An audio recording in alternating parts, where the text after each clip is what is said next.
Good morning, everyone. Today, we are going to, carry out analysis of the contribution of the conflict resolution mechanism of United Nations in ensuring peace all over the world. You know that United Nations was established in 1945. The charter came into existence in 1948, just after the Second World War. A major concern of United Nations as of then is to ensure international peace and security. And the United Nations had the capacity to be able to send their emissary to discover what and what that actually contributes a threat to global security. And upon discovery of what constitutes threats in global security, the United Nations should take a step. And that power to take step is enshrined under Article 33 of the United Nations Charter, which stated that when there is issue of a conflict between states or any individual, the parties concerned must first of all look at the issue of negotiation, look at the issue of inquiry, arbitration, conciliation, mediation, or by way of judicial settlement, or by employment of regional effort to ensure that peace come into existence, or any other means of conflict resolution acceptable by the state. So by this, we can see that the United Nations have an effective mechanism to ensure that the conflict between any that constitute threat to global security is being settled.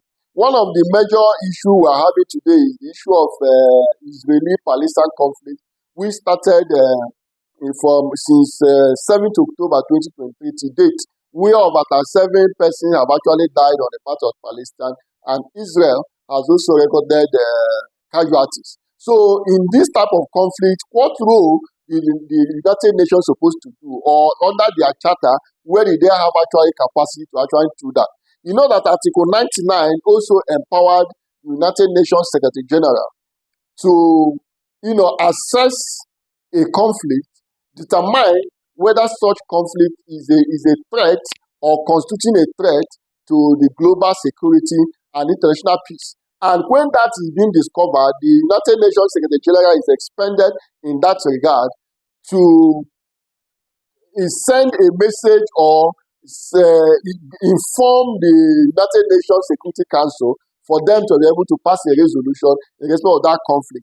So you can see that when this conflict between Israel and Palestine started, the Secretary General of the United Nations has been shouting for there to be a ceasefire. He has actually also constituted the United Nations Security Council for them to convene to take a decision. And just on 10th day of June 2024, the United Nations actually convened and passed a resolution for a ceasefire, and that ceasefire has actually been agreed by the United States of America, who we know that they are supporting Israel in the conflict, and as well as the Israeli state have also accepted, and Qatar and Egypt have also undertaken upon themselves to ensure that they compel or assist Hamas to accept the resolution. So these are the mechanisms that the United Nations can actually deploy in ensuring that there is peace and security all over the world. You know that under the League of Nations, immediately after the Second World War, we discovered that the League of Nations was formed so that further breaking law and order or a threat to global peace will not exist. But that did not actually solve the problem. In 1945, another incident actually happened that actually derogated the objective of United Nations, the League of Nations. And one of the different, and the information of the United Nations, they were very, very careful, trying to analyze what are the institutional failures that actually led to the Second World War, so that the United Nations will not fall a victim of that. And one of that is that under the League of Nations, there is nothing like a Security Council, which is like the police of the organization. But under United Nations, we have the Security Council made up of the 5 powerful members and others, making the members of the Security Council 15. But the big 5, which is the one that carries the veto power, has the power to veto any resolution and any disagreement, or they can exercise their veto power, in which if they disagree, that resolution will never come to place. So just what happened between Palestinian and Israeli, they have actually passed a resolution for a ceasefire, and such resolution is actually binding. In terms of judicial settlement of dispute, you know that under this war between the Palestine and Israel, the South Africa dragged Israel to International Court of Justice, complaining that the act of Israel in that dispute constitutes a genocide. And under the Genocide Convention, a state has the right to report a defaulting member state before the court so that the court can actually take a decision. And we know that the court have been one way or the other taking a decision to actually try to provide a succor and establish a ceasefire and make the aggressive state, which is Israel in this instance, to stop further aggression.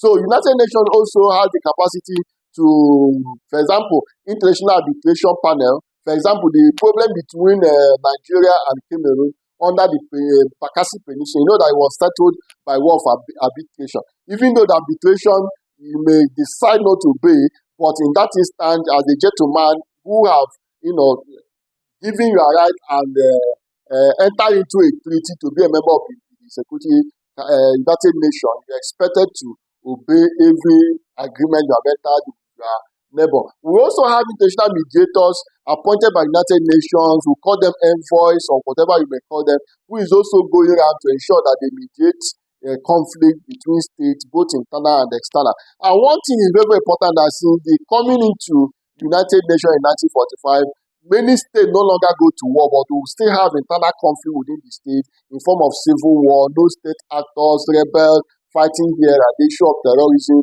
There is a change of dimension.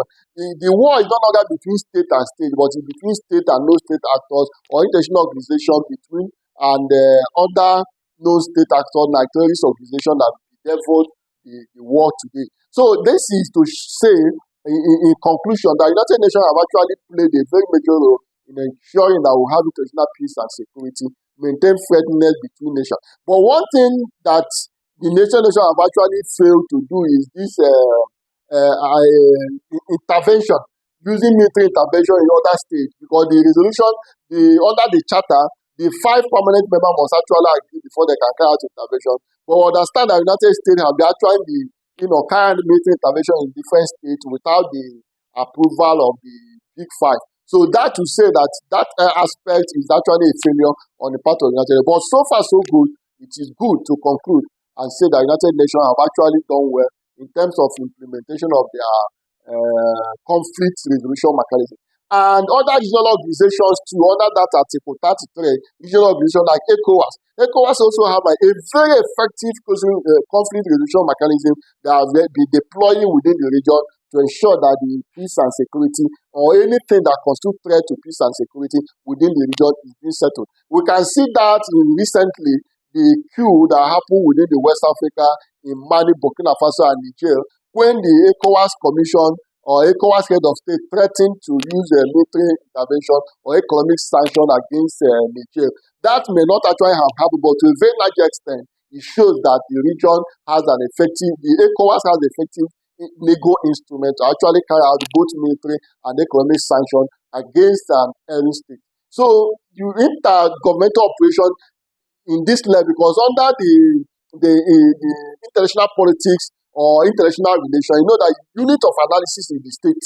So, but under intergovernmental, they may not actually have a standing army or legislature or executive to actually carry out this decision, but there is other instrument within other mechanism established under their article that establish them, that give them the responsibility and the opportunity to ensure that we will ensure global peace and anything that constitutes threat to global peace and security is being resolved. So in saying this, I conclude by saying that United Nations and other regional organizations has effective conflict resolution mechanism to ensure that the international peace and security is not under threat. Thank you very much. I still remember my humble self, Fidelis Ogbove, a trained lawyer, a political scientist, currently practicing conflict, peace, and strategic studies. Thank you very much. And the next series will look at other intergovernmental organizations and see what they do. Thank you very much.